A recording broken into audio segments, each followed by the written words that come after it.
గాంధీ ఇచ్చిన శాంతి గ్రామాల అభివృద్ధి సర్వమత సమ్మేళనం స్ఫూర్తిగా తీసుకొని ప్రతి ఒక్కరూ ముందుకెళ్లాలన్నారు మంత్రి పొన్నం ప్రభాకర్.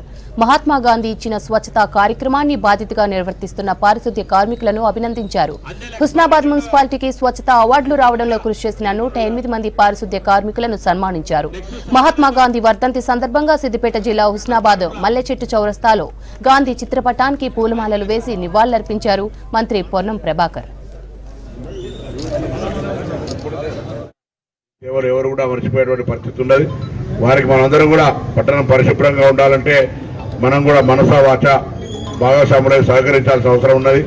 పట్టణ పరిశుభ్రతలో మనం కూడా అందరం కూడా భాగస్వాములు అయితే మనందరం కూడా వాళ్లకు సహకరించినట్టే గౌరవించినట్టే అనేటువంటి విషయాన్ని ఈరోజు మనం ఒక ప్రతిజ్ఞ రూపంలో తీసుకోవాలి. అందరం కూడా అదేవిధంగా పట్టణంలో కాలుష్య నివారణ కావచ్చు, పరిసరాల పరిశుభ్రత కావచ్చు, ప్లాస్టిక్ నివారణ, ఈ రోగాలకు కారణమవుతున్న ప్లాస్టిక్ నివారణ కావచ్చు, అనేక అంశాల పట్ల కూడా ఇంకా మున్ముందు మనం కార్యక్రమాలు తీసుకుందాం. అందరికీ కూడా ఆరోగ్యం బాగుండాలనేటువంటి ఆలోచనతోటి సోషల్ యాక్టివిటీస్ లో కూడా అందరూ కూడా భాగస్వాములు కావాలని సందర్భంగా కోరుతూ గాంధీ గారిని మనం ఈరోజు 76వ వర్ధంతి సందర్భంగా స్మరించుకొని మరి నివాళులు ఘనంగా అర్పిస్తున్న సందర్భంగా మరొక్కసారి అందరికీ కూడా నమస్కారం తెలియజేస్తూ